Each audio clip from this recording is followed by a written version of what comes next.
நாங்கள் தியானிக்க போற ஒவ்வொரு வார்த்தைகளையும் நீர் எங்களுக்கு ஆசீர்வதித்து தந்திருக்கிறதற்காக நன்றி. இந்த வார்த்தையில் இருக்கிற ஜீவனும் வல்லமையும் எனக்குள்ளும் இதை கேட்கிற ஒவ்வொருவருக்குள்ளையும் பெருகட்டும். பிரகாசமுள்ள மனக்கங்கள் எங்கள் ஒவ்வொருவருக்குள்ளையும் உண்டாகட்டும். இந்த வேத தியானத்துக்கூடாக அன்பாகவே இருக்கிற பிதாவே, உம்மை நாங்கள் இன்னும் அறிந்து ஆவியோடும் உண்மையோடும் ஆராதிக்க, இயேசு கிறிஸ்துவுக்கூடாக வர்ற சகலவிதமான கிருபைகளிலும் பங்கெடுக்க எங்களுக்கு உதவி செய்யும். சகல சத்தியங்களுக்குள்ளும் வழிநடத்துகிற ஆவியானவர் எங்களுக்கு தொடர்ந்து உதவி செய்ய போறதற்காக நாங்கள் நன்றி செலுத்துகிறோம். நாங்கள் தியானிக்கிற இந்த வார்த்தையினால் வர ஒவ்வொரு ஆசீர்வாதமும் என்னுடைய வாழ்க்கையிலும் இதை கேட்கிற ஒவ்வொருடைய வாழ்க்கையிலும் பெருகும் என்று நாங்கள் விசுவசித்து எல்லா கனத்தையும் துதியையும் மகிமையையும் இயேசு ஒருவருக்கே செலுத்தி இயேசுவின் நாமத்தினால் இந்த நேரத்துக்காக நன்றி செலுத்தி ஜெபிக்கிறோம் எங்கள் நல்ல தகப்பனே. ஆமேன், ஆமேன், ஆமேன். பிரியமானவர்களே, வேதத்தை தியானிக்கும்படி என்னோடு கூட ரோமருடைய புத்தகம் 5ஆம் அதிகாரத்துக்கு கடந்து வாருங்கள். கடந்த நாட்களிலும் தேவனுடைய மெய்யான சாயலை நானும் நீங்களும் அறிந்து கொள்ள வேண்டியதனுடைய அவசியத்தை தியானித்துக் கொண்டு வருகிறோம். The true nature of God. இந்த வேதத்திலே வெளிப்படுத்தப்படுகிற தேவனுடைய மெய்யான சாயல், தேவன் அன்பாகவே இருக்கிறார். அவர் அன்புடையவர் அல்ல, அவர் அன்பாகவே இருக்கிறார். அந்த அன்பாகவே இருக்கிற தேவனை இந்த வேதத்துக்கூடாக அவருடைய பிள்ளைகளாகிய நானும் நீங்களும் அறிந்து கொள்ளும் பொழுது அவருடைய சித்தம் பரிபூர்ணமாய் எங்களுக்கூடாக இந்த உலகத்திலே செய்யப்படும். ஏன் நான் அப்படி சொல்லுகிறேன்? தேவனுடைய மெய்யான சாயலை நானும் நீங்களும் அறிந்து கொள்ளும் பொழுது எங்களுடைய வாழ்க்கை மாற்றப்படும்.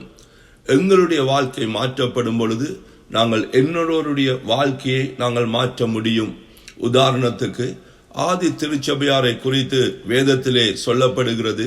அவர்கள் ஒவ்வொரு பட்டணங்களுக்குள்ளேயும் போகும் பொழுது, இதோ உலகத்தை கலக்குகிறவர்கள், உலகத்தை மாற்றுகிறவர்கள் இங்கேயும் வந்து விட்டார்கள் என்று. அவலத்திற்கு அவர்கள் போன இடங்களில் எல்லாம் மாற்றத்தை கொண்டு வந்தார்கள். தேவனுடைய ராஜ்யம் விருத்தி அடைந்தது, இருளின் ராஜ்யம் அழிக்கப்பட்டது. இதற்கு காரணம் ஆதி திருச்சபையார் கிறிஸ்துவின் சுவிசேஷத்தை தெளிவாக அறிந்து தேவனுடைய மெய்யான சாயலை குறித்த வெளிப்பாட்டோடு அவரை தொழுது கொண்டார்கள். அவர்களுடைய வாழ்க்கை மாற்றப்பட்டது. ஆகவே அவர்கள் போன இடங்களில் எல்லாம் அவர்களுக்கூடாக தேவனுடைய மெய்யான சாயல் வெளிப்பட்டது. இதன் நிமித்தமாய் மற்றவருடைய வாழ்க்கையும் மாற்றப்பட்டது. இதுதான் தேவனுடைய சித்தம். ஆதி திருச்சபையாருக்கென்று மாத்திரம் விசேஷமாக அதை செய்யவில்லை. அவருடைய ஒவ்வொரு தேவனுடைய பிள்ளையும் தேவனுடைய மெய்யான சாயலை அறிந்து ஆராதிக்கும் பொழுது அந்த பிள்ளையினுடைய வாழ்க்கை மாற்றப்படும். அந்த தேவ பிள்ளை கூடாக என்னோருடைய வாழ்க்கை மாற்றப்படும். இந்த ஒரு நோக்கத்துக்காகத்தான் நாங்கள் இந்த வேத சத்தியங்களை நாங்கள் கற்றுக்கொண்டு வருகிறோம். இன்றைக்கு 4வது முறையாக நாங்கள் தியானிக்க போகிறோம். எல்லாவற்றையும் மீண்டும் நாங்கள் பார்க்க முடியாது, ஆனால் சில காரியங்களை நாங்கள் பார்க்க போகிறோம். என்னோடு கூட கடந்து வாருங்கள். ரோமருடைய புத்தகம் 5ஆம் அதிகாரத்திலே முதல் 2 வசனத்தை நாங்கள் கடந்த கிழமை தியானித்தோம். நான் உங்களுக்காக படிக்கிறேன். இவ்விதமாக நாம் விசுவாசத்தினால் நீதிமான்களாக்கப்பட்டிருக்கிறபடியால் நம்முடைய கர்த்தராகிய இயேசு கிறிஸ்து மூலமாய் தேவனிடத்திலே சமாதானம் பெற்றிருக்கிறோம். அவர் மூலமாய் நாம் இந்த கிருபையில் பிரவேசிக்கும் சலாக்கியத்தை விசுவாசத்தினாலே பெற்று நிலை கொண்டிருந்து தேவ மகிமையை அடைவோம் என்கிற நம்பிக்கையினாலே மேன்மை பாராட்டுகிறோம். இந்த வசனத்துக்கூடாக நாங்கள் நிதானித்தோம். இயேசு கிறிஸ்துவுக்கூடாக மாத்திரம்தான் நாங்கள் பிதாவிடத்திலே நாங்கள் சேர முடியும், பிதாவிடத்திலே சமாதானம் பண்ணப்பட முடியும். காரணம், நாங்கள் எல்லாரும் பாவம் செய்து அக்கிரமங்களிலும் பாவத்திலும் மரித்து போயவர்களாய் இருந்தோம். எங்கள் எல்லாருடைய வாழ்க்கையிலும் இருந்த பாவத்தை எடுத்து பிதாவாகிய தேவன் இயேசு கிறிஸ்துவின் மேல் வைத்தார். அதுதான் 2 கொரிந்தியர் 5:21 சொல்லுகிறது. பாவம் அறியாத இயேசு நமக்காய் பாவமாக்கப்பட்டார், நாம் தேவனுடைய நீதியாகும்படிக்கு, நீதிமான்களாய் மாற்றப்படும்படிக்கு. ஆகவே இன்றைக்கு இயேசு கிறிஸ்துவுக்கூடாக நாங்கள் பிதாவாகிய தேவனோடு ஒப்புரவாக்கப்பட்டதற்கு காரணம், உலகத்தாருடைய பாவங்களை கர்த்தர் எண்ணாமல் அதற்கு காரணம் அந்த பாவம் இயேசு கிறிஸ்துவின் மேல் போடப்பட்டது. இயேசுவினால் வருகிற தேவ நீதி என் மேலும் உங்கள் மேலும் கடந்து வரும்படியாக அதைத்தான் இங்கே சொல்லப்படுகிறது. இயேசு கிறிஸ்து மூலமாய் பிதாவிடத்திலே சமாதானம் பண்ணப்பட்டிருக்கிறோம். இயேசு கிறிஸ்துவை விசுவசித்ததினாலே இந்த கிருபையிலே பிரவேசிக்கிற சலாக்கியத்தை விசுவாசத்தினாலே நாங்கள் பெற்றுக் கொண்டிருக்கிறோம். அடுத்ததாக கடந்து வாருங்கள். அதே ரோமர் 5ஆம் அதிகாரம் 10வது வசனத்திலே சொல்லப்படுகிறது, நாம் தேவனுக்கு சத்துருக்களாய் இருக்கையில் அவருடைய குமாரனுடைய மரணத்தினாலே அவருடனே கூட ஒப்புரவாக்கப்பட்டோமானால், ஒப்புரவாக்கப்பட்ட பின் இன்றைக்கு நானும் நீங்களும் ரட்சிக்கப்பட்டு அவருடைய பிள்ளைகளாக நாங்கள் மாற்றப்பட்ட பின் நாங்கள் அவருடைய ஜீவனாலே ரட்சிக்கப்படுவது, அனுதினமும் ஒரு வெற்றியுள்ள வாழ்க்கையை வாழுவது, அனுதினமும் இயேசு கிறிஸ்துவோடு சேர்ந்து ஜீவனை அடைந்து ஆளுகை செய்வது அதிக நிச்சயமாக இருக்கிறது என்று இந்த இடத்திலே நாங்கள் நிதானித்தோம். இதை நீங்கள் மனதிலே கொண்டவர்களாக நாங்கள் இன்னொரு காரியத்தை நாங்கள் நிதானித்தோம். நீங்கள் ரோமர் 5:12 கடந்து வருவீர்களாயிருந்தால் எப்படி நாங்கள் பாவிகள் ஆக்கப்பட்டோம். இது மிகவும் முக்கியமான காரியம். ஒரு மனுஷனுடைய கீழ்ப்படியாமையினாலே நாங்கள் எல்லாரும் பாவிகள் ஆக்கப்பட்டோம் என்று ரோமர் 5:12 சொல்லப்படுகிறது. ஆதாம் என்ற அந்த முதல் மனுஷன் பாவம் செய்த பொழுது அவனுக்கூடாக பாவமும் மரணமும் இந்த உலகத்திலே பிரவேசித்தது. அது நிமித்தமாகத்தான் நாங்கள் பாவிகள் ஆக்கப்பட்டோம். பாவம் என்ற சுபாவம் மனுஷனாகி எங்களுக்குள்ளே வந்தது. பாவத்துக்கு அதிபதியாயிருக்கிற பிசாசின் ஆளுகைக்குள்ளே கடந்து போய் பாவ சுபாவம் உள்ளவர்களாய் நாங்கள் வாழ்ந்து கொண்டு வந்தோம். அந்த பாவ சுபாவத்தின் நிமித்தம் ஒவ்வொருவரும் பாவ கிரியைகளை நடப்பித்தார்கள். ஆகவே நானும் நீங்களும் செய்த பாவ கிரியைகளினாலே நாங்கள் பாவியாக்கப்படவில்லை. ஆதாமுடைய பாவ கிரியையினாலே நாங்கள் எல்லாரும் பாவிகள் ஆக்கப்பட்டு அந்த பாவ சுபாவத்தின் நிமித்தம் பாவத்தின் கிரியைகளை நாங்கள் நடப்பித்தோம். ஆகவே ஒரு மனிதனுடைய கீழ்ப்படியாமையினாலே பாவமும் மரணமும் என் மேலே உங்கள் மேலே வந்தது. அதே பிரமாணத்தை பிதாவாகிய தேவன் தனக்கு சாதகமாக மாற்றி 18வது வசனத்திலே சொல்லப்படுது பாருங்கள். ஆகையால் ஒரே மீறுதலினாலே எல்லா மனுஷருக்கும் ஆக்கினைக்கு ஏதுவான தீர்ப்பு உண்டானது போல ஒரே நீதியினாலே எல்லா மனுஷருக்கும் ஜீவனை அளிக்கும் நீதிக்கு ஏதுவான தீர்ப்பும் உண்டாயிற்று. அப்ப இங்கே என்ன சொல்லப்படுகிறது? எப்படி முதல் மனிதன் கீழ்ப்படியாமையினாலே பாவத்தை உலகத்திலே கொண்டு வந்தானோ, 2ஆம் ஆதாமாகிய ஆண்டவர் இயேசு கிறிஸ்து கீழ்ப்படிந்ததினாலே உலகத்தாருடைய பாவங்களை அவர் ஏற்றுக்கொண்டு சுமந்து இரத்தத்தை சிந்தி 3 இரவு 3 பகல் பாதாளத்தில் இருந்து பாவத்துக்கான கிரியத்தை செலுத்த, தண்டனையை செலுத்த இயேசு கீழ்ப்படிந்ததினாலே இயேசுவின் கீழ்ப்படியாமை நிமித்தம் வந்த ஜீவனும் நீதியும் இன்றைக்கு இயேசுவை விசுவசிக்கிற எங்கள் ஒவ்வொருவர் மேலும் கடந்து வருகிறது. அதுதான் 2 கொரிந்தியர் 5:17 பார்த்தோம். யாராவது ஒருவன் இயேசுவை விசுவசிக்கும் பொழுது அவன் இயேசுவுக்குள்ளே இருந்தால் பழையன, ஆதாம் நிமித்தமாய் வந்த பாவம், பாவ சுபாவம் பழையன ஒளிந்தன, எல்லாம் புதிதாயின. இயேசு கிறிஸ்துவுக்கூடாக வந்த ஜீவனும் நீதியும் இயேசுவை விசுவசிக்கிற எங்கள் மேல் வந்தது. இவைகள் எல்லாம் தேவனாலே உண்டாயிருக்குது என்று நாங்கள் நிதானித்தோம். ஆகவே இதை நாங்கள் பார்த்த பின்பு 3 காலங்களை நாங்கள் நிதானித்தோம். இது மிகவும் முக்கியம்.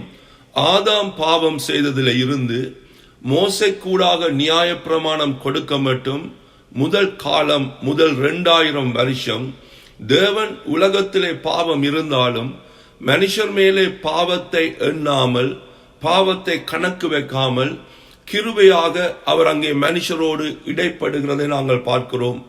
மோசைக்கூடாக நியாயப்பிரமாணம் வந்ததில் இருந்து ஆண்டவர் இயேசு கிறிஸ்து இந்த பூமியிலே வெளிப்பட மட்டும் 2ஆம் காலம், 2வது வருஷம் நியாயப்பிரமாணத்துக்கூடாக பாவம் எண்ணப்பட்டது. பாருங்கள், ரோமர் 5ஆம் அதிகாரம் 13வது வசனம் சொல்லுகிறது, நியாயப்பிரமாணம் கொடுக்கப்படுவதற்கு முன்னும் பாவம் உலகத்திலே இருந்தது. நியாயப்பிரமாணம் இல்லாதிருந்தால் பாவம் எண்ணப்பட மாட்டாது. நியாயப்பிரமாணம் கொடுக்கப்பட்ட உடனே அதற்கு முதலே இருந்த ஆதாமுடைய பாவம் மனுஷர் மேலே கணக்கு வைக்கப்பட்டது. ஆகவே இந்த நியாயப்பிரமாணத்தின் காலமாகிய 2000 வருஷத்திலே தேவன் மனுஷர்கள் பாவிகள், பாவத்துக்குரிய தண்டனையின் அடிப்படையிலே தேவன் அங்கே கணக்கு வைத்து கிரியை செய்கிறார். 3வது காலம் ஆண்டவர் இயேசு கிறிஸ்து இந்த பூமியிலே வெளிப்பட்டு இன்றைக்கு மட்டும் இயேசு மீண்டும் வரமட்டும் இருக்கிற மிகுதியான 2020 வருஷம், இன்னும் வரப்போற நாட்கள் மீண்டும் கிருபையின் நாட்கள். தேவன் மனுஷருடைய பாவங்களை எண்ணாமல், காரணம் நான் ஏற்கனவே சொன்னது போல அந்த பாவம் இயேசு மேல் எண்ணப்பட்டு அவர் அதற்கான தண்டனையை செலுத்தினார். தேவனுடைய பிள்ளைகளாகிய நானும் நீங்களும் இந்த 3 காலத்தையும் அடையாளம் கண்டு இந்த வேதத்தை படிப்போமாக இருந்தால் எந்த விதத்திலும் தேவனுடைய மெய்யான சாயல் எங்களுக்குள்ளே தாக்கப்படாதபடிக்கு தேவனுடைய உண்மையான சாயலை நாங்கள் அறிந்து ஆவியோடும் உண்மையோடும் அவரை தொழுது கொள்ளுவோம். இன்னைக்கு என்ன நடந்தது? திருச்சபை இந்த 3 காலங்களையும் அடையாளம் காணாமல் பிரசங்கித்ததினாலே நியாய பிரமாணத்தை புதிய ஏற்பாட்டு சபைக்குள்ளே கொண்டு வந்தபடியினாலே தான் இன்னைக்கு தேவனுடைய மெய்யான சாயல் தாக்கப்பட்டு தேவனுடைய அன்பை அறிந்து ஆவியோடும் உண்மையோடும் அவரை தொழுது கொள்ள வேண்டிய நாங்கள் இன்றைக்கு ரட்சிக்கப்பட்ட பின்பும் அவருடைய பிள்ளைகளாய் மாற்றப்பட்ட பின்பும் தேவனுடைய கோபாக்கினைக்குரிய பிள்ளைகளைப் போல, தேவனுக்கு தூரமானவர்கள் போல, தேவனை கிட்டி சேராதவர்கள் போல, இன்னும் எங்கள் வாழ்க்கையிலே ரட்சிப்பிலே குறைவுள்ளவர்கள் போல நாங்கள் வாழ்ந்து கொண்டு வருகிறோம். ஆகவே இந்த சத்தியத்துக்கூடாக தேவனுடைய மெய்யான சாயலை நான் நீங்களும் அறிய அறிய ஆவியோடும் உண்மையோடும் அவரை நாங்கள் தொழுது கொள்வது மாத்திரமல்ல, பெரிதான ரட்சிப்பின் மேன்மையை உணர்ந்து அதற்கூடாக வார எல்லா ஆசீர்வாதங்களை நாங்கள் அனுபவித்து ஒரு தைரியம் உள்ள தேவ பிள்ளைகளாக இந்த உலகத்திலே நாங்கள் வாழ முடியும். இதைத்தான் நாங்கள் தொடர்ந்தும் நாங்கள் பார்க்க போகிறோம். ஒரு காரியத்தை கவனியுங்கள். அந்த முதல் 2000 வருஷத்திலே தேவன் பாவத்தை எண்ணாதிருந்தார். பாவமும் பாவத்தின் விளைவும் இருந்தது. ஆனால் தேவன் மனுஷரோடு கிரியை செய்யும் பொழுது பாவத்தை எண்ணாமல் கிருபையாக கிரியை செய்கிறதை நாங்கள் காணக்கூடியதாக இருக்கிறது. என்னோடு சிந்தியுங்கள். இந்த 3 காலமும் நம்முடைய வாழ்க்கையிலே, உங்கள் வாழ்க்கையிலே இந்த நாளிலிருந்து சரியாக நிதானிக்கப்படுமாக இருந்தால், வேதத்தை படிக்கும் பொழுது நாங்கள் சரியாக நிதானித்து நாங்கள் இப்பொழுது இருக்கிற இந்த கிருபையின் காலத்துக்கு வேண்டிய படி சத்தியங்களை நாங்கள் பகுத்தறிவோம். ஒவ்வொரு வசனத்தை நாங்கள் படிக்கும் பொழுது அல்லது ஒரு தேவ செய்தியை கேட்கும் பொழுது உங்களுடைய இருதயத்திலே இந்த அறிவு இருக்கும் பொழுது நீங்கள் சரியாக வேதத்தை நிதானித்து உங்களுக்கு வேண்டிய சத்தியங்களை சரியாக விசுவசிப்பீர்கள்.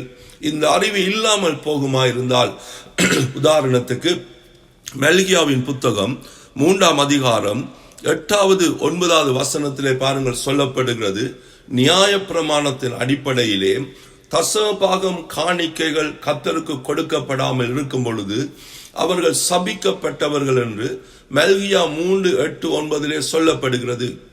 இன்றைக்கும் அநேக புதிய ஏற்பாட்டு திருச்சபை இந்த கிருபையின் காலத்திலே இந்த சத்தியம் சொல்லப்படுகிறது. தசமபாகம் காணிக்கை கொடுக்காவிட்டால் நீங்கள் சபிக்கப்பட்டவர்கள். ஆனால் நீங்கள் பார்க்க முடியும், உங்களுக்கு தெரியும், கலாத்தியருடைய புத்தகம் 3ஆம் அதிகாரம் 18வது வசனத்திலே சொல்லப்படுகிறது, இயேசு நமக்காய் சாபமாகி நியாயப்பிரமாணத்தின் சாபத்துக்கு எங்களை நீக்கலாக்கி மீட்டு கொண்டார்.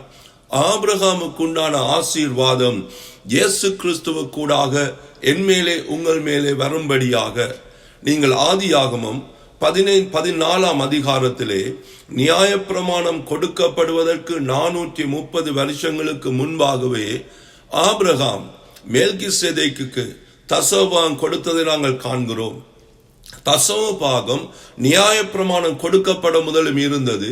ஆனால் நியாயப்பிரமாணம் கொடுக்கப்பட்ட பொழுது கர்த்தர் அதை ஒரு சட்டமாக கொண்டு வந்தார், பிரமாணமாக கொண்டு வந்தார். ஆனால் இயேசு கிறிஸ்து எங்களுக்காய் சாபமாக்கப்பட்ட பொழுது அந்த சாபத்தில் நாங்கள் விடுவிக்கப்பட்டிருக்கிறோம்.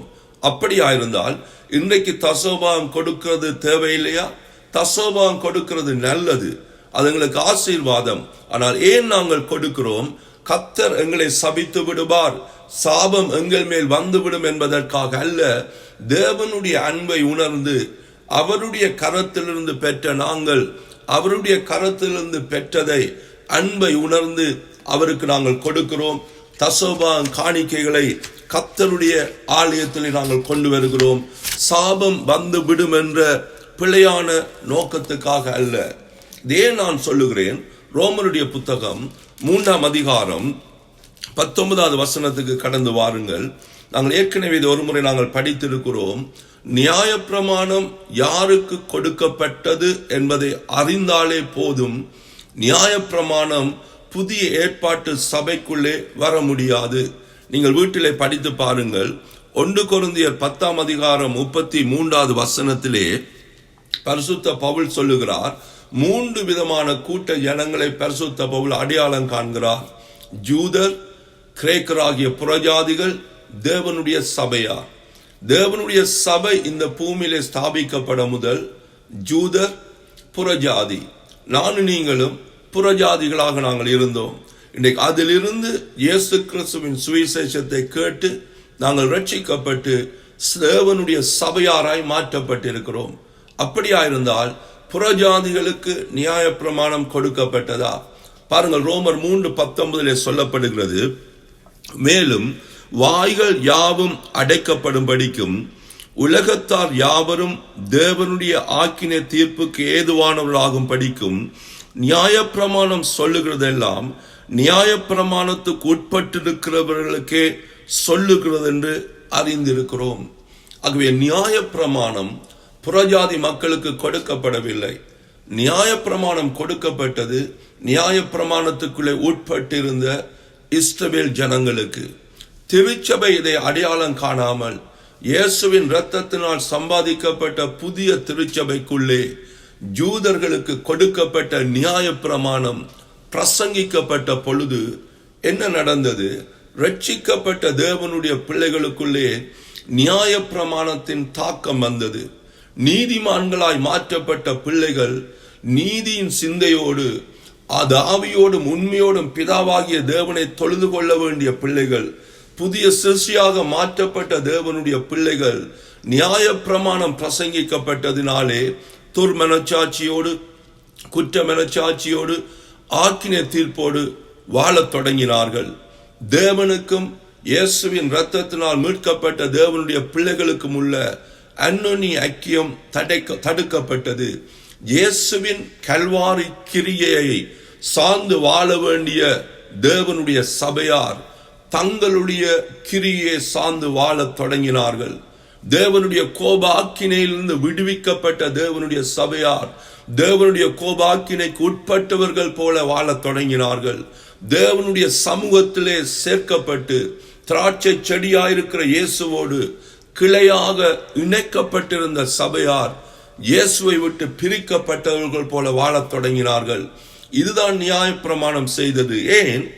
அதே ரோமர் 3:20 பாருங்கள், சொல்லப்படுகிறது, இப்படி இருக்க பாவத்தை அறிகிற அறிவு நியாயப்பிரமாணத்தினால் வருகிறபடியால் எந்த மனுஷனும் நியாயப்பிரமாணத்தின் கிரியையினாலே தேவனுக்கு முன்பாக நீதிமானாக்கப்படுவதில்லை. நியாயப்பிரமாணத்தை நான் உங்களுக்கு பிரசங்கிக்க பாவத்தை அறிகிற அறிவு வருகிறது. ஏனென்றால் 1 கொரிந்தியர் 15:56 சொல்லப்படுகிறது, பாவத்தினுடைய பலன் நியாயப்பிரமாணம். அப்படியாயிருந்தால் பரிசுத்தத்தினுடைய பலன் இயேசு கிறிஸ்துவும் அவருடைய கிருபையும். ஆகவே நீங்கள் பரிசுத்த ஜீவியத்திலே பெருகணுமாயிருந்தால் நான் எதை பிரசங்கிக்க வேண்டும்? கிருபை நிறைந்த இயேசுவை பிரசங்கிக்கும் பொழுது அது எங்களுடைய பரிசுத்த ஜீவியத்துக்கு பலன். ஆனால் சபை இதை அடையாளம் காணாமல் எங்களோடு சம்பந்தமில்லாத நியாயப்பிரமாணத்தை பரிசுத்த ஜீவியத்துக்கென்றும் நாளாந்த வாழ்க்கை கண்டும் கொண்டு வந்து திருச்சபைக்குள்ளே பிரசங்கிக்கப்பட்ட பொழுது எரிகிற நெருப்பை அணைக்க தண்ணியை ஊற்றுகிறது போல நாங்கள் பெட்ரோலை ஊற்றினோம். ஆகவே அது இன்னும் எரிந்தது. பாவத்திலிருந்து மீட்கப்பட்ட ஜனங்கள் பாவத்திலிருந்து விடுதலை பெற வேண்டும் என்று சொல்லி நியாயப்பிரமாணத்தை கொண்டு வந்த பொழுது அங்கே பாவம் பலப்படுத்தப்பட்டது. பின்பாக இதை குறித்து நாங்கள் இன்னும் பார்க்க போகிறோம். அப்படியா இருந்தால் எப்படி ஒரு மனிதன் மனம் திரும்ப முடியும்? வேதத்தில் சொல்லப்படுது பாருங்கள். 1 யோவான் 4:8 நீங்கள் பார்ப்பீர்களா இருந்தால், தேவன் அன்பாகவே இருக்கிறார். இதுதான் தேவனுடைய உண்மையான சாயல். நாங்கள் ரோமரில் நிற்கிறோம். அப்படி ரோமர் 2:4 ஒரு பகுதியை நான் படிக்கிறேன் பாருங்கள். தேவ தயவு நாங்கள் குணப்படும் படிக்கு எங்களை ஏவுகிறது. நானும் நீங்களும் எப்படி மனம் திரும்பினோம், எப்படி குணப்பட்டோம்? இயேசு கிறிஸ்துடைய சுவிசேஷத்தை நாங்கள் அறிந்து தேவனுடைய தயவை அறிந்த பொழுது, தேவனுடைய அன்பை அறிந்த பொழுது நாங்கள் குணப்படும்படிக்கு, மனம் திரும்பும்படிக்கு நாங்கள் ஏவப்பட்டோம், உணர்த்தப்பட்டோம். அந்த தயவினாலே கிருபையை விசுவசித்து நானும் நீங்களும் ரட்சிக்கப்பட்டோம். இதுதான் எபேசியர் 2:8-9 சொல்லுகிறது. கிருபையினாலே விசுவாசத்தை கொண்டு ரட்சிக்கப்பட்டோம். இது தேவனுடைய ஈவு. இது எங்களால் உண்டானதல்ல. எது எங்களால் உண்டானதல்ல? நாங்கள் ரட்சிக்கப்படுவதற்கு காரணமாக இருந்த கிருபை எங்களால் உண்டானதல்ல. அந்த கிருபையை விசுவசிப்பதற்கு வந்த விசுவாசம் எங்களால் உண்டானதல்ல. கிருபையை விசுவசித்த பொழுது நானும் நீங்களும் பெற்றுக்கொண்ட ரட்சிப்பு எங்களால் உண்டானதல்ல. இது தேவனுடைய ஈவு. இதை மனதிலே கொண்டவர்களாக ரோமர் 5:13 நான் ஏற்கனவே உங்களுக்கு நான் படித்து காட்டினேன். நியாயப்பிரமாணம் கொடுக்கப்பட்ட பொழுது பாவம் எண்ணப்பட்டது. அப்ப நியாயப்பிரமாணம் இல்லையா, பாவம் எண்ணப்பட மாட்டாது. இன்றைக்கு புதிய ஏற்பாட்டு சபைக்குள்ளே மீண்டும் நியாயப்பிரமாணம் பிரசங்கிக்கப்பட்ட பொழுது தேவன் உலகத்தாருடைய பாவங்களை எண்ணாமல் இயேசு கிறிஸ்துவ கூடாக என்னையும் உங்களையும் அவரோடு ஒப்புரவாக்கி தன்னுடைய அன்பின் சாயலை வெளிப்படுத்தினார். தேவனுடைய அன்பின் சாயலை பெற்று ஒப்புரவாக்கப்பட்ட நாங்கள் நியாயப்பிரமாணத்தை மீண்டும் கேட்ட பொழுது தேவனை விட்டு நாங்கள் பிரிக்கப்பட்டவர்கள் போன்ற சிந்தை எங்களுக்குள்ளே கடந்து வந்தது. நீங்கள் வீட்டிலே படியுங்கள். 2 கொரிந்தியர் 5:19 உலகத்தாருடைய பாவங்களை தேவன் எண்ணாமல் இயேசு கிறிஸ்துவோடு எங்களை ஒப்புரவாக்கினார் என்று பவுல் சொல்லிவிட்டு 20வது வசனத்திலே ரட்சிக்கப்பட்ட கொரிந்து சபையாருக்கு சொல்லப்படுகிறது, ஆகையால் கிறிஸ்துவுக்கு ஸ்தானாதிபதிகளாக இருந்து தேவனோடு ஒப்புரவாகுங்கள் என்று உங்களுக்கு புத்தி சொல்லுகிறோம். ஒப்புரவாக்கப்பட்ட ஜனங்களுக்கு பரிசுத்த பவுல் புத்தி சொல்லுகிறார், தேவனோடு ஒப்புரவாகுங்கள். அப்படியா இருந்தால் என்ன அங்க நடக்கிறது? ஒப்புரவாக்கப்பட்டவர்கள் இன்னும் நாங்கள் ஒப்புரவாகவில்லை, இன்னும் நாங்கள் குறைவுள்ளவர்கள், இன்னும் நாங்கள் தூரமானவர்கள் என்று எண்ணிக்கொண்டு இருக்கிறார்கள். என்னால் அங்கே நியாயப்பிரமாணத்தின் ஏதோ ஒரு தாக்கம் இருக்கிறது. அதான் பவுல் சொல்லுகிறார், இல்லை, இயேசு கிறிஸ்துவுக்கூடாக நீங்கள் ஒப்புரவாக்கப்பட்டு விட்டீர்கள். ஆகவே அந்த ஒப்புரவாக்கப்பட்ட சிந்தையோடு வாழுங்கள் என்று கர்த்தர் சொல்லுகிறார். நான் இவ்வளவு நேரம் சொன்னதில் இருந்து 3 காலங்களை நாங்கள் தெளிவாக அடையாளம் கண்டோம். ஒவ்வொரு காலத்திலும் தேவன் கிரிய செய்த விதத்தை நாங்கள் அடையாளம் கண்டோம். ஒவ்வொரு காலங்களிலும் தேவன் கொடுத்த செய்தியை நாங்கள் அடையாளம் கண்டோம். நான் சொன்னேன், முதல் 2000 வருஷம் தேவன் உலகத்தாருடைய பாவங்களை எண்ணாமல் மனுஷரோடு கிரிய செய்தார். 2வது 2000 வருஷம் நியாயப்பிரமாணத்தினாலே பாவம் எண்ணப்பட்டது. நாங்கள் இப்பொழுது இருக்கிற இந்த மிகுதியான 3வது 2000 வருஷத்திலே தேவன் மீண்டும் இயேசு கிறிஸ்துவின் நிமித்தமாய் பாவத்தை எண்ணாமல் அவரோடு எங்களை ஒப்புரவாக்கி இருக்கிறார். அப்படியா இருந்தால் இப்ப நமக்கு ஒரு கேள்வி வரும். அந்த கேள்வி வரணும். அதற்கான பதிலை கண்டால்தான் தேவனுடைய மெய்யான சாயலை நாங்கள் அடையாளம் காண முடியும். அது என்ன கேள்வி?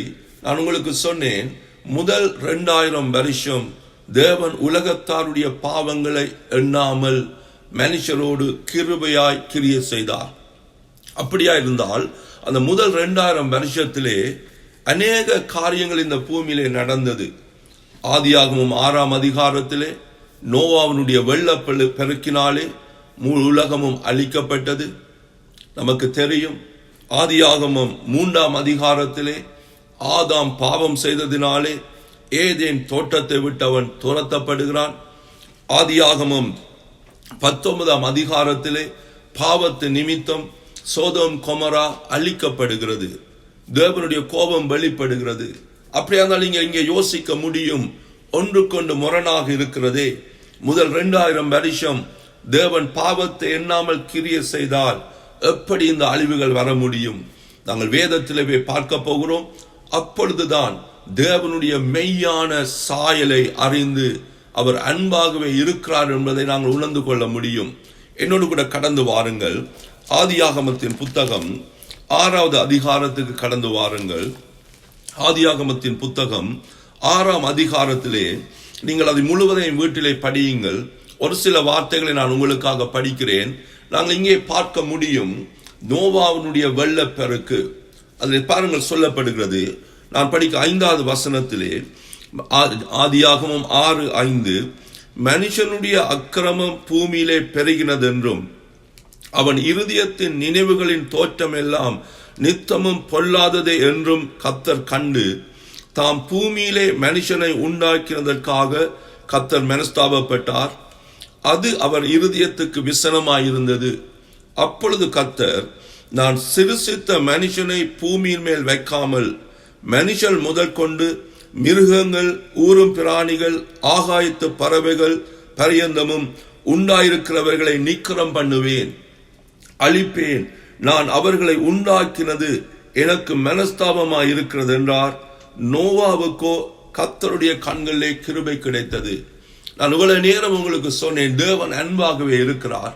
ஆனால் இங்கே சொல்லப்பட்ட இந்த 3 வசனத்தை நாங்கள் படித்து சரியாய் நிதானிக்காவிட்டால் இங்கே தேவனுடைய அன்பின் சாயல் தாக்கப்படும். அதற்காகத்தான் பரிசுத்த ஆவியானவர் எழுதி வைத்திருக்கிறார்.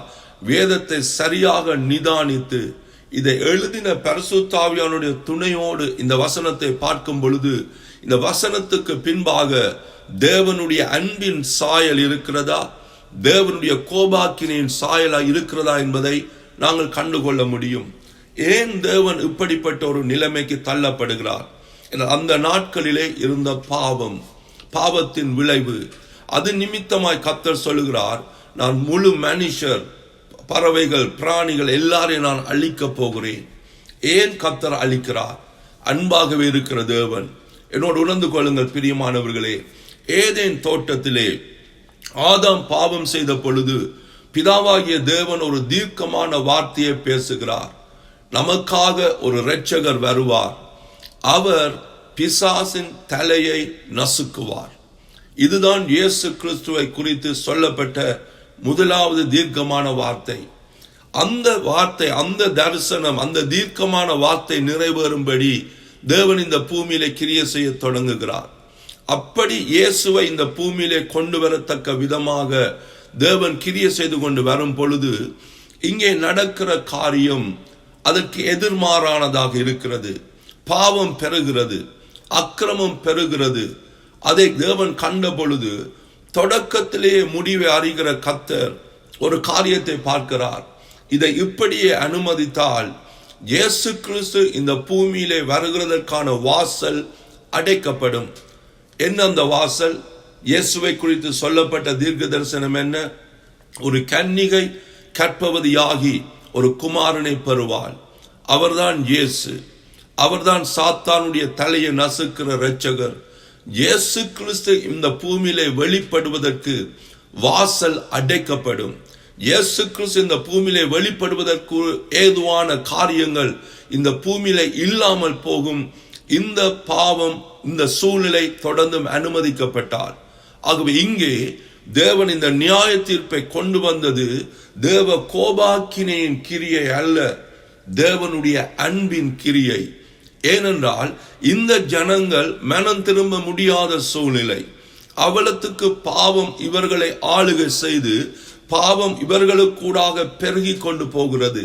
கர்த்தர் ஆதாமை சிருஷ்டித்து ஆதாம் ஏவாளை ஆசீர்வதித்து சொன்னார், நீங்கள் பலுகி பெருகி இந்த பூமியை நிரப்பி ஆண்டு கொள்ளுங்கள். இந்த முழு உலகமும் ஏதேன் தோட்டத்தை போல மாற்றப்படுவது தேவனுடைய சித்தம். ஆனால் அது தடுக்கப்பட்டு இன்னைக்கு பரலோகம் போல காணப்பட வேண்டிய உலகம் இந்த ஆதியாகமம் 6ஆம் அதிகாரத்திலே பாதாளத்தினுடைய ஒரு வெளித்தோற்றமாக, பாவங்கள் மனுஷர்களுக்குள்ளே பெருகி அக்கிரமங்களும் அருவருப்புகளும் பெருகி கொண்டு வரும் பொழுது அங்கே தேவன் கொண்டு வந்த நியாய தீர்ப்பு அன்பின் நிமித்தம். என்ன அந்த அன்பு தெரியுமா? இன்றைக்கு நானும் நீங்களும் ரட்சிக்கப்படணுமா இருந்தால் இங்கே இந்த காரியம் கொண்டு வரப்பட வேண்டும். ஆகவே தேவன் அன்பாகவே இருக்கிறார் என்பது மாறாதது. நானும் நீங்களும் விசுவசிக்கிறோமோ இல்லையோ, தேவன் அன்பாகவே இருக்கிறார். அவருடைய கிரியைகள் அத்தனையும் அன்பை சார்ந்ததாக இருக்கிறது என்பது சத்தியம். ஆகவே இந்த முதல் 2000 வருஷத்திலே இந்த நியாய தீர்ப்புக்கு காரணம் தேவ கோபாக்கினை அல்ல, தேவனுடைய அன்பின் கிரியை. இதை குறித்து உங்களுக்கு கேள்விகள் இருக்குமா இருந்தால் எங்களுக்கு தெரியப்படுத்துங்கள். நாங்கள் இன்னும் அதனோடு நாங்கள் செலவிடுவோம். நான் இன்னொரு பகுதிக்குள்ளே கடந்து போக விரும்புகிறேன். இப்பொழுது அதே ஆதியாகமத்திலே நீங்கள் 3வது அதிகாரத்துக்கு கடந்து வாருங்கள். 3ஆம் அதிகாரத்திலே நாங்கள் 21வது வசனத்திலே இருந்து இன்னொரு தேவனுடைய கிரியையை பார்க்கிறோம். ஆதாம் பாவம் செய்த பின்பு ஏதேன் தோட்டத்தை விட்டு அவன் திரட்டப்படுகிறான். தேவன் அன்பாக முதல் 2000 வருஷத்திலே கிரியை செய்திருப்பாரா இருந்தால் ஏன் ஆதாமையும் ஏவாளையும் ஏதேன் தோட்டத்தில் வைத்திருக்கவில்லை? ஏன் தேவன் ஆதாம் ஏவாளை திரட்டினார்? இதுவும் தேவனுடைய கோபாக்கினை நிமித்தமாய் எடுக்கப்பட்ட முடிவல்ல, தேவனுடைய அன்பின் நிமித்தம் எடுக்கப்பட்ட அன்பின் கிரியாக இருக்கிறது. ஏன் நான் அப்படி சொல்லுகிறேன்? வேதத்தில் சிம்பிளாக அது எழுதப்பட்டிருக்கிறது. பாருங்கள், ஆதியாகமம் 3:21, தேவனாகிய கர்த்தர் ஆதாமுக்கும் அவன் மனைவிக்கும் தோல் உடைகளை உண்டாக்கி அவர்களுக்கு உடுத்தினார். பின்பு தேவனாகிய கர்த்தர், இதோ மனுஷன் நன்மை தீமை அறியத்தக்கவனாய் நம்மில் ஒருவனைப் போல ஆனான். இப்பொழுது அவன் தன் கையை நீட்டி ஜீவ விருட்சத்தின் கனியையும் பறித்து புசித்து என்றென்றைக்கும் உயிரோர் இராதபடிக்கு செய்ய வேண்டும் என்று அவன் எடுக்கப்பட்ட மண்ணை பண்படுத்த தேவனாகிய கர்த்தர் அவனை ஏதேன் தோட்டத்திலிருந்து அனுப்பிவிட்டார். இதை கவனமாய் படியுங்கள். அதிலேயே நோக்கம் சொல்லப்படுகிறது. என்ன அந்த நோக்கம்? பாருங்கள், சொல்லப்படுகிறது, அவன் தன் கையை நீட்டி ஜீவ விருட்சத்தின் கனியை பறித்து புசித்து என்றென்றைக்கும் உயிரோடு இராதபடிக்கு செய்ய வேண்டும். அப்படியா இருந்தால் கர்த்தர் தொடர்ந்தும் ஆதாம் ஏவாளை ஏதேன் தோட்டத்தில் விட்டிருப்பாரா இருந்தால் அவர்கள் இப்பொழுது பாவியாக்கப்பட்டு விட்டார்கள். பாவ சுபாவம் அவர்களுக்குள்ளே வந்துவிட்டது. ஜீவ விருட்சத்தின் கனியையும் அவர்கள் பறித்து புசிக்கும் பொழுது அவர்கள் சாக மாட்டார்கள். நாங்கள் மனுஷர் இந்த பூமியில என்றென்றைக்கும் வாழும்படி கர்த்தர் சிருஷ்டித்தார். மரணம் எப்பொழுது வந்தது? பாவம் வந்த பொழுது. ஆனால் இங்கே ஏதேன் தோட்டத்தில் விடப்படும் பொழுது ஜீவ விருட்சத்தின் கனியை ஆதாமும் ஏவாளும் அந்த பாவ சுபாவத்தோடு புசிப்பார்களா இருந்தால் அவர்கள் என்றென்றைக்கும் சாகாமல் பாவத்தோடையே இருப்பார்கள். அந்த பாவத்திலிருந்து அவர்கள் மீட்டுக் கொள்ளப்பட முடியாது. அந்த பாவ சுபாவம் நிறைந்த என்றென்றைக்கும் வாழுகிற ஒரு மனித சமுதாயம்தான் இன்றைக்கு உலகத்திலே காணப்பட்டு கொண்டிருக்கும். இதை தேவன் விரும்பவில்லை. ஏன்? உதாரணத்துக்கு நான் சொல்லுகிறேன். இன்னைக்கு இந்த உலகத்திலே அநேக விதமான அழிவுக்கு ஏதுவான தலைவர்கள் உருவானார்கள். உதாரணத்துக்கு ஹிட்லரை நாங்கள் எடுத்துக்கொள்ளும் பொழுது அவர் வாழ்ந்த கொஞ்ச பகுதிக்குள்ளேயே 50 லட்சம் யூதர்கள் அழிக்கப்பட்டார்கள். ஒரு அழிவுக்கு ஏதுவானவராக அவருடைய கிரியைகள் காணப்பட்டது. என்னோடு சிந்தியுங்கள். இப்ப இந்த ஹிட்லர் என்னென்றைக்கும் சாகவே மாட்டார். இவர் இப்படியே தான் இருக்க போகிறார். இவருக்கு மரணமே இல்லை என்று இருக்குமா இருந்தால் இன்றைக்கு இந்த உலகத்தினுடைய விளைவு எப்படி இருந்திருக்கும்? இந்த உலகம் ஒவ்வொரு நாளும் அழிக்கப்பட்டு கொண்டிருக்கும். ஏன்? அவர் பாவம் நிறைந்தவர், அழிவுக்கு ஏதுவான நினைவுள்ளவர். ஆனால் அவர் சாக முடியாது, மரிக்க முடியாது. இப்படி மனுஷர்கள் காணப்படும் பொழுது பிதாவாகிய தேவனுடைய விருப்பம் என்ன? அவர் மனுஷர்களுக்குள்ளே தங்கி மனுஷர்களுக்குள்ளே உலாவி மனுஷர்களுக்குள்ளே அவர் வாசம் பண்ண விரும்பினார். ஏதேன் தோட்டத்திலே பகலின் குளிர்ச்சியான வேளையிலே எப்படி ஆதாம் ஏவாளோடு பிதாவாகிய தேவன் உறவாடினாரோ அதான் அவருடைய விருப்பம். ஆனால் பாவ சுபாவம் உள்ள மனிதனோடு தேவன் உறவாட முடியாது. ஆகவே இங்கே ஆதாம் ஏவாள் திரட்டப்பட்டது கோபாக்கினேன் கிரியை அல்ல, அது ஒரு அன்பின் கிரியை. ஏனென்றால் அது நிமித்தமாகத்தான் மீட்பு, ரட்சிப்பு இந்த உலகத்துக்குள்ளே வந்து ஆண்டவர் இயேசு கிறிஸ்து இந்த பூமியிலே வெளிப்பட்டு அவருடைய இரத்தத்தை சிந்தி, அவருடைய இரத்தத்துக்கூடாக இன்றைக்கு நானும் நீங்களும் மீட்கப்பட்டு ஆதாம் நிமித்தமாய் எங்களுக்குள்ளே வந்த பாவ சுபாவம் அகற்றப்பட்டு இயேசு கிறிஸ்துவின் நிமித்தமாய் வந்த தெய்வீக சுபாகத்தை பெற்று நம்முடைய இருதயத்திலே இயேசுவை போல நாங்கள் மாற்றப்பட்டு ஆவியோடும் உண்மையோடும் அவரை தொழுது கொள்ளத்தக்க விதமாக நாங்கள் இன்றைக்கு காணப்படுகிறோம். சிந்தியுங்கள் பிரியமானவர்களே. ஆகவே தேவன் அன்பாகவே இருக்கிறார் என்பது மாற்றப்பட முடியாத ஒரு சத்தியம். அதை நாங்கள் அறியும் பொழுது எங்களுக்கு ஆசீர்வாதம். ஆனால் தேவனுடைய அன்பின் சாயலுக்கு விரோதமான அறியாமைக்குள்ளே நாங்கள் தொடர்ந்து இருக்கும் பொழுது அதனாலே பாதிக்கப்படுவது நானும் நீங்களும் தான். அதற்காகத்தான் தேவன் தன்னுடைய அன்பின் சாயலை இந்த சத்தியங்களுக்கூடாக வெளிப்படுத்துகிறார். இன்னொரு பகுதியை உங்களுக்கு நான் காண்பிக்க விரும்புகிறேன். ஆதியாகமம் 19ஆம் அதிகாரத்திலே சோதோம் கொமோரா அழிக்கப்படுகிறது. அன்றைக்கு அந்த நாட்களிலே காணப்பட்ட நிலைமை நிமித்தம் நாங்கள் யோசிக்கலாம், அன்பாக இருக்கிற தேவன் ஏன் இந்த ஜனங்களை மன்னிக்கவில்லை, ஏன் அவர்கள் அழிக்கப்பட வேண்டும்? நாங்கள் ஏற்கனவே தியானித்திருக்கிறோம். இயேசு கிறிஸ்து இந்த பூமியிலே வெளிப்பட்ட பின்புதான் மனுஷர்கள் பாவ சுபாவத்திலிருந்து விடுவிக்கப்பட முடியும், ரட்சிக்கப்பட முடியும், புதிய சிறுசையாக மாற்றப்பட முடியும், மனம் திரும்ப முடியும். ஆனால் அன்றைக்கு சோதோம் கொமோரா 100க்கு 100% அந்தகாரங்களுடைய வல்லமைகளினாலே ஆட்கொள்ளப்பட்டு அவர்கள் மனம் திரும்ப முடியாத ஒரு சூழ்நிலையின் மத்தியிலே அந்த ஜனங்களுக்குள்ளே காணப்படுற சுபாவம் முழு உலகத்தையும் சேதப்படுத்தாதபடிக்கு அவர்கள் அந்த இடத்திலே அழிக்கப்பட்டார்கள். அது தேவனுடைய கோபாக்கினை அல்ல, தேவனுடைய அன்பின் கிரியை. நான் ஏற்கனவே ஒரு உதாரணம் சொல்லியிருக்கிறேன். ஒரு வியாதியின் நிமித்தம் கால் அழுகி கொண்டு போகும் பொழுது டாக்டர்ஸ் அந்த காலை வெட்டுகிறார்கள். காரணம் என்ன? அந்த பேஷண்ட் மேல் டாக்டருக்கு இருக்கிற கோபம் அல்ல, டாக்டருக்கு இருக்கிற இரக்கம். அந்த காலை அவர் இழந்தாலும் அவர் உயிரோடு இருக்க வேண்டும். அதுதான் சோதோம் கொமோராவிலே நடந்த காரியம். அவர்கள் அழிக்கப்பட்டார்களே, அவர்களுக்கு கூடாக வந்த தீங்கிலிருந்து அவர்கள் விடுவிக்கப்பட முடியாது. அதே நேரத்தில் அந்த தீங்கு மற்ற மனிதர்களுக்குள்ளே போக முடியாது. ஆகவே அங்கே அது தடுக்கப்படுகிறது.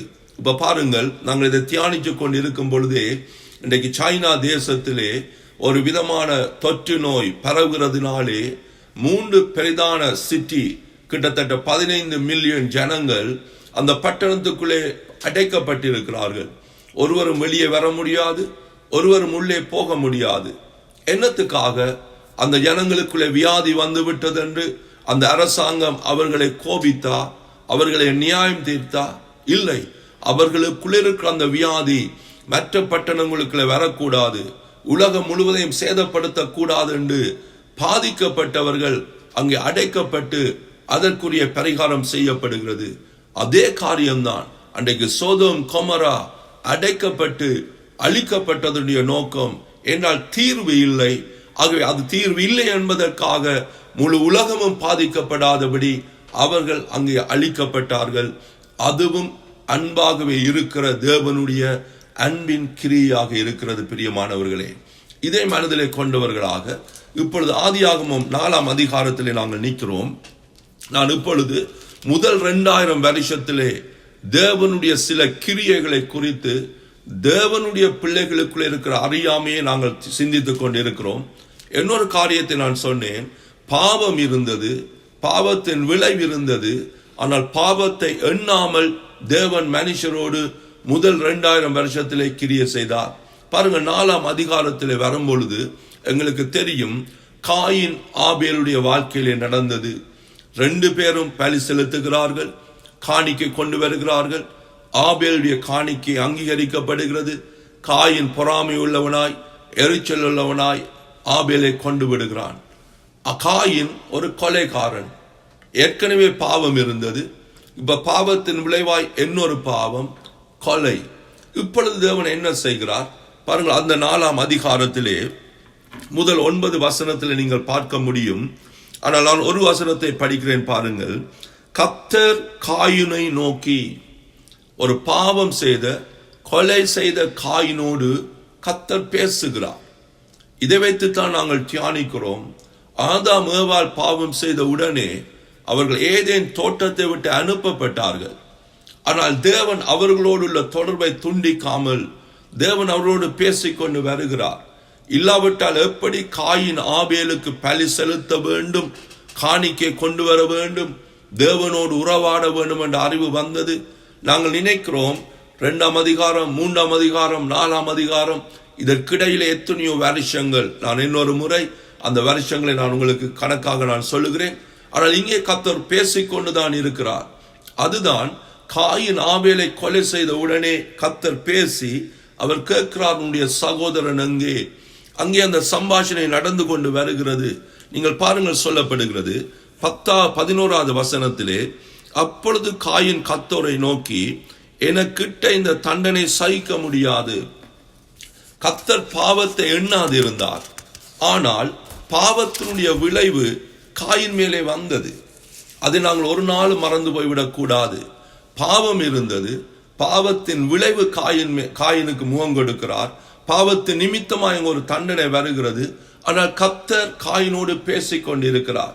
பாருங்கள் அந்த வசனத்தை, 11வது வசனத்தை நான் படிக்கிறேன். இப்பொழுது உன் சகோதரனுடைய இரத்தத்தை உன் கையிலே வாங்கி கொள்ள தன் வாயை திறந்த இந்த பூமியிலே நீ சபிக்கப்பட்டிருப்பாய். நீ நிலத்தை பயிரிடும் பொழுது அது தன் பலனை இனி உனக்கு கொடாது. நீ பூமியிலே நிலையற்று அழகிறவனாய் இருப்பாய் என்றார். அப்பொழுது காயின் கர்த்தரை நோக்கி, எனக்கிட்ட இந்த தண்டனை என்னால் சகிக்க முடியாது. இன்று என்னை இந்த தேசத்திலிருந்து திரட்டி விடுகிறீர். நான் உமது சமூகத்துக்கு விலகி மறைந்து பூமியில் நிலையற்று அலைகிறவனாய் இருப்பேன். என்னை கண்டுபிடிக்கிறவன் எவனும் என்னை கொண்டு போடுவானேன் என்றான். அப்பொழுது கர்த்தர் அவனை நோக்கி, காயினை கொல்லுகிற எவன் மேலும் 7 பழி சுமரும் என்று சொல்லி, காயினை கண்டுபிடிக்கிறவன் எவனும் அவனை கொண்டு போடாதபடிக்கு கர்த்தர் அவன் மேல் ஒரு அடையாளத்தை போட்டார். ஏன் கர்த்தர் காயின் மேல் ஒரு அடையாளத்தை போட்டார்? காயினை பாதுகாக்க. என்னோடு சிந்திங்கள். இதுதான் கர்த்தர் முதல் 2000 வருஷத்திலே கிரியை செய்த விதம். நீங்கள் லேவியராகமத்தின் புத்தகம் 24ஆம் அதிகாரம் 17வது வசனத்திலே நியாயப்பிரமாணம் என்ன சொல்லுகிறது? ஒருவன் கொலை செய்வானா இருந்தால் அவன் கொலை செய்யப்பட வேண்டும். இதுதான் 2000 வருஷத்திலே கர்த்தர் பாவத்தை எண்ணின பொழுது வந்த விளைவு. கொலை செய்கிறவன் கொலை செய்யப்பட வேண்டும். ஆனால் இங்கே கொலை செய்த காயின் கர்த்தர் மனுஷரோடு பாவத்தை எண்ணாமல் கிரியை செய்ததினாலே அங்கே அவன் பாதுகாக்கப்படுகிறான். நான் திருப்ப சொல்லுகிறேன், அவர் பாவத்தை அங்கீகரிக்கவில்லை. பாவத்தின் விளைவுகள் அங்கே காயினுக்கு வந்தது. ஆனாலும் தேவன் காயினோடு பேசுகிறார். என்ன நடக்குது பாருங்கள், 16வது வசனத்திலே, அப்படியே காயின் கர்த்தருடைய சந்நிதியை விட்டு புறப்பட்டு ஏதேனுக்கு கிழக்கான நோத் என்னும் தேசத்திலே அவன் குடியிருந்தான். அந்த பாவத்தின் நிமித்தம் கர்த்தருடைய சந்நிதியை விட்டு காயின் புறப்பட்டு போகிறதை நாங்கள் காணக்கூடியதாக இருக்கிறது. இதே நான் எடுத்து சொல்லுகிறேன். பாவம் வந்த உடனே தேவன் மனுஷரோடு உள்ள தொடர்பை துண்டித்து விட்டு அவர் தனிமையாக இருக்க போகவில்லை. மீண்டும் மனுஷரோடு பேசுகிறார். ஆனால் ஏதேன் தோட்டத்திலே பாவம் வர முதல் இருந்த அளவிலே அல்ல. ஆனால் கர்த்தர் அங்கே மனிதரோடு சம்பாஷிக்கிறதை, காயினோடு சம்பாஷிக்கிறதை, அங்கே தேவனுடைய தயவு வெளிப்படுகிறதை நாங்கள் காணக்கூடியதாக இருக்கிறது. ஆனால் அதே தேவன் பாவத்தை எண்ணின 2வது காலகட்டத்திலே நியாயப்பிரமாணத்தின் அடிப்படையிலே நடக்கிற காரியங்களை நாங்கள் பார்ப்போமாக இருந்தால், என்னோடு கூட பாருங்கள், யாத்ராகமத்தின் புத்தகம் 31:15 நீங்கள் பார்ப்பீர்களா இருந்தால் அங்கே சொல்லப்படுகிறது ஓய்வு நாளை குறித்து. ஓய்வு நாளை மீறுகிறவன் கொல்லப்பட வேண்டும். மிகவும் கொடூரமான தண்டனை. இங்கே நீங்கள் பாருங்கள், கொலைகாரன் காக்கப்படுகிறான். நியாயப்பிரமாணத்தின்படி கொலை செய்கிறவன் கொலை செய்யப்பட வேண்டும். நியாயப்பிரமாணத்தின்படி ஓய்வு நாளை மீறுகிறவன் கொல்லப்பட வேண்டும். பாருங்கள், நீங்கள் எண்ணாகமத்தின் புத்தகம் 15வது அதிகாரம் 32 பார்ப்பீர்களா இருந்தால், நியாயப்பிரமாணம் வந்த பின்பு இஸ்ரவேல் தேசத்தை சேர்ந்தவன் ஓய்வு நாளிலே அப்பம் சுடுவதற்காக விறகுகளை பொறுக்குகிறான். அவன் கண்டுபிடிக்கப்படுகிறான். கர்த்தர் சொன்னதின்படியே அவன் கல்லறிந்து கொல்லப்படுகிறான். இந்த காலத்தை நாங்கள் அடையாளம் காணும் பொழுது இது நியாயப்பிரமாணத்தின் காலம். அங்கே ஒரு சட்டம் இருந்தது, அந்த சட்டம் கை கொள்ளப்பட்டது. இந்த இடத்திலே தேவன் மனுஷரோடு கிரியை செய்கிற விதம் வித்தியாசமாக இருக்கிறது. இதை நாங்கள் அடையாளம் காண்போமாயிருந்தால் தேவன் கிரியை செய்த விதத்தையும் நியாயப்பிரமாணத்தையும் அதன் காலத்தை நாங்கள் அடையாளம் கண்டு இன்றைக்கு நாங்கள் இருக்கிற காலத்தை நாங்கள் பார்க்கும் பொழுது நாங்கள் கிருபையின் காலத்தில் இருக்கிறோம், நியாயப்பிரமாணத்தின் காலம் முடிந்தாயிற்று என்பதை உணர்ந்து கொள்வோமாயிருந்தால் இன்றைக்கு என்னுடைய உங்களுடைய வாழ்க்கையிலே தேவனுடைய சாயல் தாக்கப்பட்டிருக்க முடியாது. ஏன் நான் அப்படி சொல்லுகிறேன்? இது இவ்வளதை மனதிலே கொண்டவர்களாக என்னோடு கூட கலாத்தியருடைய புத்தகம் 3ஆம் அதிகாரத்துக்கு கடந்து வாருங்கள். கலாத்தியருடைய புத்தகம் 3ஆம் அதிகாரம். நான் சொல்லுகிறதை நீங்கள் உணர்ந்து கொள்வீர்கள் நான் விசுவசிக்கிறேன். நீங்கள் வீட்டிலே கலாத்தியர் 3ஆம் அதிகாரம் 19வது வசனத்தில் இருந்து 24ஆம் வசனம் மட்டும் படியுங்கள். ஆனால் ஒரு வசனத்தை நான் படித்து காண்பிக்கிறேன்.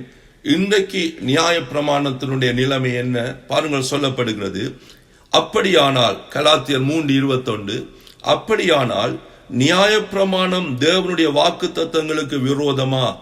அல்லவே, உயிரை கொடுக்கத்தக்கதாக நியாயப்பிரமாணம் அருளப்பட்டிருந்ததானால் நீதியானது நியாயப்பிரமாணத்தினால் உண்டாயிருக்குமே. அப்படி இராதபடியினால் இயேசு கிறிஸ்துவை பற்றும் விசுவாசத்தினாலே பலிக்கிற வாக்குத்தத்தம் விசுவாசம் உள்ளவர்களுக்கு அளிக்கப்படும்படி வேதம் எல்லாரையும் ஏகமாக பாவத்தின் கீழ் அடைத்து போட்டது. ஆதலால் விசுவாசம் வருகிறதற்கு முன்னே வெளிப்பட போற விசுவாசத்துக்கு ஏதுவாக நாம் அடைக்கப்பட்டவர்களாகி நியாயப்பிரமாணத்தின் கீழ் காவல் பண்ணப்பட்டிருந்தோம். என்னத்தை இங்கே ஆவியானவர் எழுதுகிறார்?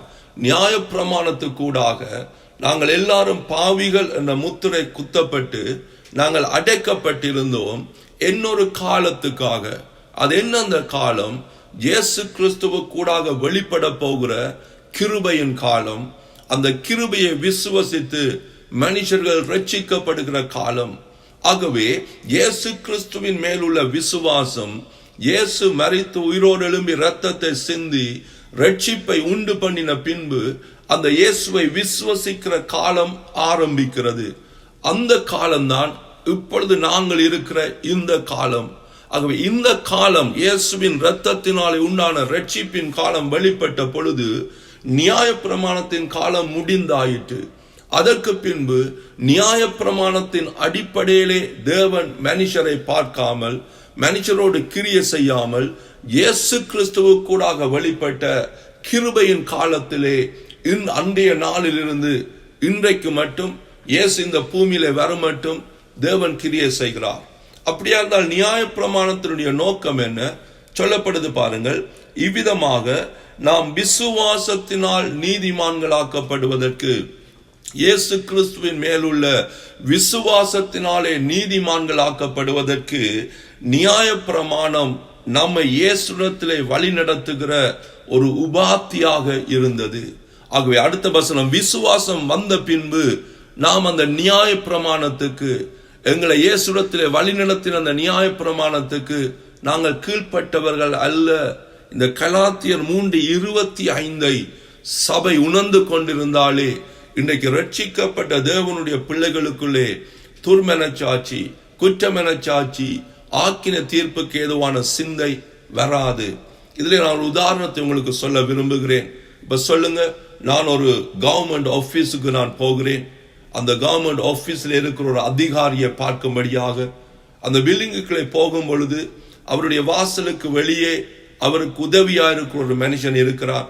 நான் அவரிடத்தில் கேட்கிறேன், அந்த குறிப்பிட்ட அதிகாரியை நான் பார்க்க வேண்டும்.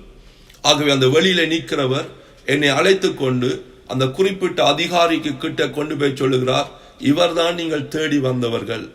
அதற்கு பின்பு என்னை அழைத்து கொண்டவருக்கு அங்கே வேலை இல்லை. அவர் மீண்டும் போய் தன்னுடைய ஸ்தானத்தில் நின்று விடுவார். நான் அந்த அதிகாரியோடு உறவாட முடியும். இதுதான் நியாயப்பிரமாணம் செய்தது. நானும் நீங்களும் இயேசுவை அறிந்து விசுவசிக்கப்படும் மட்டும் நியாயப்பிரமாணம் இருந்தது. இயேசுவை விசுவசிக்கிற காலம் வந்த பொழுது அது முடிவடைந்தது. அதற்கும் எங்களுக்கும் சம்பந்தம் இல்லை. இதை நாங்கள் உணர்ந்து கொண்டாலே பிரியமானவர்களே, அநேக காரியங்களை அறியாமல் இருந்திருப்போம், விடுவிக்கப்பட்டவர்களாக இருந்திருப்போம். இப்பொழுது மீதியான நேரத்தில் நான் சொல்ல போறதை கவனியுங்கள். இயேசுவை விசுவசிக்கிற காலம் வந்த பின்பு கொலோசியர் 1:13 என்ன சொல்லப்படுது தெரியுமா? இயேசுவை நாங்கள் விசுவசிக்கிறதுனாலே இருளின் ராஜ்யத்தில் நாங்கள் விடுவிக்கப்பட்டு தேவனுடைய அன்பின் குமாரனுடைய ராஜ்யத்துக்குள்ளே நாங்கள் உட்படுத்தப்பட்டிருக்கிறோம். 14வது வசனம் கொலோசியர் 1:14, இயேசு கிறிஸ்துவின் இரத்தத்தினாலே பாவ மன்னிப்பாகிய மீட்பை பெற்றிருக்கிறோம். கொலோசியர் 1:12, ஒளியில் உள்ள பரிசுத்தவான்களுடைய சுதந்திரத்திலே பங்கடைவதற்கு நாங்கள் தகுதிப்படுத்தப்பட்டிருக்கிறோம். இந்த காரியம் இந்த கொலோசியர் 1:12-14 மட்டும் சொல்லப்படுவது இயேசுவை விசுவசிக்கிற இந்த காலத்தில் தான் மனுஷர்கள் அனுபவிக்க முடியும். நியாயப்பிரமாணத்தின் காலத்திலே அதை அனுபவிக்க முடியாது. இதே நான் சொல்லுகிறேன். நியாயப்பிரமாணத்தின் காலத்திலே கொடுக்கப்பட்ட இன்னொரு காரியத்தை உங்களுக்கு சொல்லுவேனா இருந்தால், உபாகமம் 21ஆம் அதிகாரம் 18-21 கீழ்ப்படியாத பிள்ளைகளை குறித்து என்ன வேதம் சொல்கிறது தெரியுமா? ஒரு தாய் தகப்பனுக்கு ஒரு கீழ்ப்படியாத ஒரு பிள்ளை இருப்பானா இருந்தால் அவர்கள் அழைத்து கொண்டு போய் பட்டணத்தின் மூப்பர்களிடத்திலே கொடுக்க வேண்டும். அந்த மூப்பர்கள் என்ன செய்வார்கள்? அவனை சபிக்கப்பட்டவன் என்று சொல்லி கல்லறிந்து அவனை கொலை செய்வார்கள். அவனை மரத்திலே தூக்கி போடுவார்கள். ஒரு முரட்டாட்டம் உள்ள ஒரு பிள்ளைக்கு கொடுக்கப்படுகிற தண்டனை. இதை நாங்கள் பார்க்கும் பொழுது இவ்வளவு பெரிய தண்டனை அவசியம்தானா? காரணம் பின்னாலே சொல்லப்படுது பாருங்கள். 1 சாமுவேல் 15ஆம் அதிகாரம் 23-24 சவுல் ராஜா தேவனுக்கு கீழ்ப்படியாமல் போகும் பொழுது சாமுவேல் வந்து சவுல் ராஜாவுக்கு ஒரு காரியத்தை வெளிப்படுத்துகிறார். நாங்கள் அநேகர் இதை படிக்கிறோம், ஆனால் இதனுடைய அர்த்தத்தை நாங்கள் உணர்ந்து கொள்வதில்லை. நாங்கள் யோசிப்போம், சவுல் ஒரு அழிக்க சொன்னதை அழிக்காமல் விட்டதற்காக ராஜ்யபாரம் அவரிடத்திலிருந்து பறிக்கப்படணுமா? அந்த கீழ்ப்படியாமை அல்ல, கீழ்ப்படியாமைக்கு பின்பா இருக்கிறது என்ன என்பதை நாங்கள் காணணும். அது என்னவாம் பாருங்கள், சொல்லப்படுகிறது 1 சாமுவேல் 15ஆம் அதிகாரம் 23-24 சாமுவேல் தீர்க்கதரிசி சொல்லுகிறார், தேவனுடைய பார்வையிலே கீழ்ப்படியாமை பில்லி சூனியத்துக்கும் முரட்டாட்டம் அவபக்திக்கும் விக்கிர ஆராதனைக்கும் ஒப்பிடப்படுகிறது. ஏன் ஒரு முரட்டாட்டம் உள்ள கீழ்ப்படியாமை உள்ள பிள்ளை கல்லறிந்து கொல்லப்படுகிறான்? காரணம், அவன் இருளின் வல்லமைகளுக்கு தன் வாழ்க்கையை ஒப்பு கொடுத்திருக்கிறதுனாலே அந்த பழைய உடன்படிக்கை நியாயப்பிரமாணத்தின் காலத்திலே அவனாலே மனம் திரும்பி அந்த முரட்டாட்டத்துக்கும் அதுக்கு பின்னால் இருக்கிற அந்தகாரங்களுடைய வல்லமைகள் வெளியே வர முடியாதபடியினாலே அவன் அங்கே கொல்லப்படுகிறான். அப்படியா இருந்தால் இன்றைக்கு எங்களுடைய இந்த நாட்களிலே எத்தனையோ எங்களுடைய பிள்ளைகள் முரட்டாட்டம் பண்ணுகிறார்கள். உலகத்தில் இருக்கிற பிள்ளைகள் முரட்டாட்டம் பண்ணுகிறார்கள். ஏன் அவர்கள் கொல்லப்படுவதில்லை? அப்போஸ்தலர் 13ஆம் அதிகாரம் 39வது வசனத்திலே பரிசுத்த பவுல் கிறிஸ்துவின் சுவிசேஷத்தை பிரசங்கிக்கும் பொழுது சொல்லுகிறார், நியாயப்பிரமாணத்தினாலே எதிலிருந்து விடுவிக்கப்பட முடியாமல் மனிதர்கள் இருந்தார்களோ அவைகள் எல்லாவற்றிலிருந்தும் இயேசுவை விசுவசிக்கிறதுனாலே விடுவிக்கப்படுகிறார்கள். நான் திரும்ப சொல்லுகிறேன், நியாயப்பிரமாணத்தின் நிமித்தம் மனுஷர் எதிலிருந்தெல்லாம் விடுதலை பெற முடியாமல் இருந்தார்களோ அவை எல்லாவற்றிலிருந்தும் இயேசுவை விசுவசிக்கிறதுனாலே நாங்கள் விடுவிக்கப்பட முடியும். அதுதான் கிருபையின் காலம். ஆனால் இன்றைக்கு என்ன நடக்கிறது? இன்றைக்கு எங்கள் பிள்ளைகள் கீழ்ப்படியாமைக்குள்ளே போகும் பொழுது இந்த உபாகமம் 21 சொல்லப்பட்ட சத்தியத்தை இந்த பிள்ளைகளுக்கு பிரசங்கித்து அந்த பிள்ளைகளை சபித்து அவர்களை நாங்கள் புறம்பாக்கும் பொழுது என்ன நடக்கிறது? எந்த முரட்டாட்டம் அவர்களுக்குள்ள இருக்கிறதோ அந்த முரட்டாட்டம் அவர்களுக்குள்ள இன்னும் பெருகிறது. அப்ப முரட்டாட்டமும் கீழ்ப்படியாமையும் உள்ள பிள்ளைகளுக்கு இன்றைக்கு பிரசங்கிக்கப்பட வேண்டியது என்ன?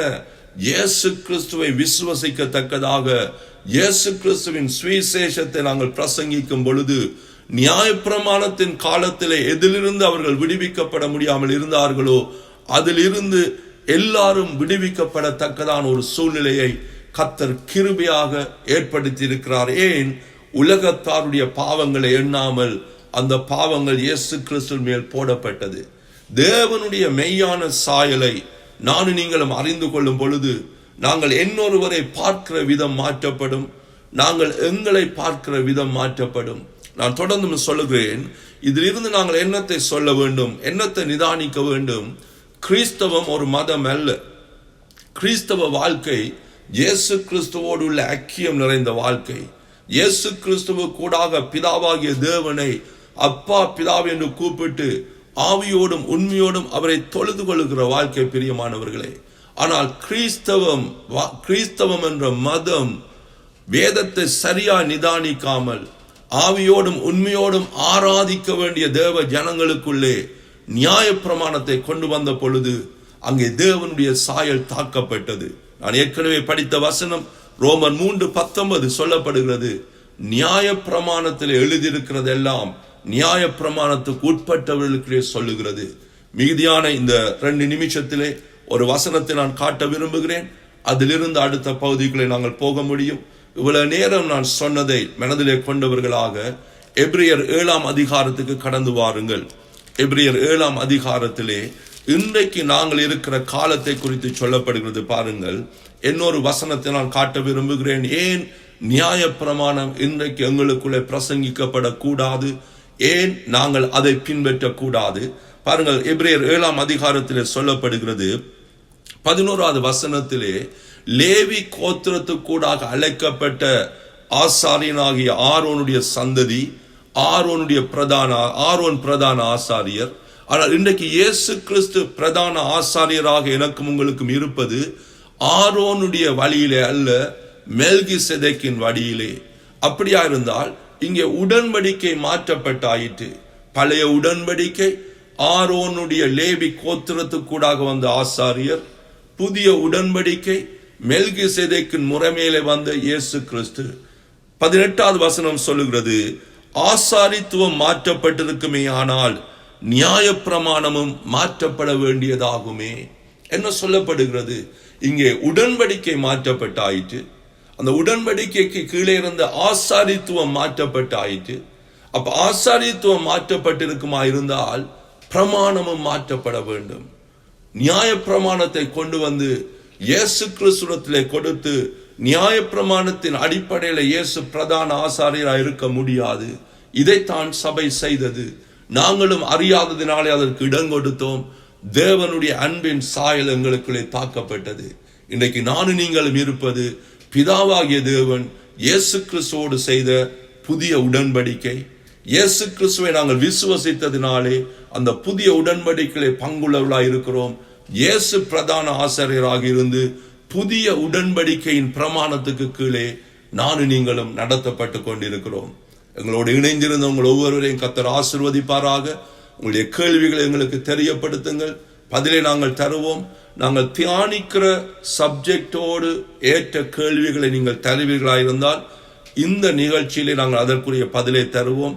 இதை தவிர வேதத்திலே வேற கேள்விகள் உங்களுக்கு இருக்குமாயிருந்தால் நீங்கள் எங்களுடைய வெப்சைட்ல போய் எங்களுடைய இமெயிலுக்கு கூடாக அதை நீங்கள் அனுப்புவீர்களாயிருந்தால் தனிப்பட்ட விதத்திலே உங்களுக்கான பதிலை தருவோம். அப்படி நாங்கள் செய்யும் பொழுது நாங்கள் தியானிக்கிற இந்த பாடத்திலே தொடர்ந்தும் நாங்கள் கடந்து போக அது உதவியாக இருக்கும். கர்த்தருடைய வசனத்தை தியானித்து உங்கள் ஒவ்வொரு மேலும் கர்த்தருடைய கிருபை பெருகட்டும். அடுத்த சனிக்கிழமை வருமட்டும் இன்றைக்கு தியானித்தவைகளை தியானியுங்கள். நாளுக்கு நாள் இயேசுவை அறிகிற அறிவிலே வளருவோம். கிருபையும் சமாதானத்தையும் அனுபவிப்போம். ஜெபம் பண்ணுவோம். பரிசுத்தமுள்ள தகப்பனே, நாங்கள் விதைத்த ஒவ்வொரு வார்த்தைகளும் உம்முடைய பிள்ளைகளுடைய இருதயத்துக்குள்ளே வேறுண்டட்டும், மனதை புதுப்பிக்கட்டும், வாழ்க்கையை மறுரூபமாக்கட்டும். தேவனுடைய அன்பின் சாயலை தெளிவாக அறிந்து கொண்டு ஆண்டவரே இவர்களுடைய வாழ்க்கை மாற்றப்பட்டு இவர்களுக்கு கூடாக அநேகருடைய வாழ்க்கை மாற்றப்படட்டும். எல்லா கனத்தையும் துதியையும் மகிமையையும் இயேசு ஒருவருக்கே செலுத்தி இயேசுவின் நாமத்தினால் இந்த நேரத்துக்காக நன்றி செலுத்தி ஜெபிக்கிறோம் எங்கள் நல்ல தகப்பனே. ஆமேன், ஆமேன், ஆமேன். கர்த்தருடைய கிருபை உங்களோடு இருப்பதாக. மீண்டும் அடுத்த கிழமை நாங்கள் சந்திப்போம். ஆமேன்.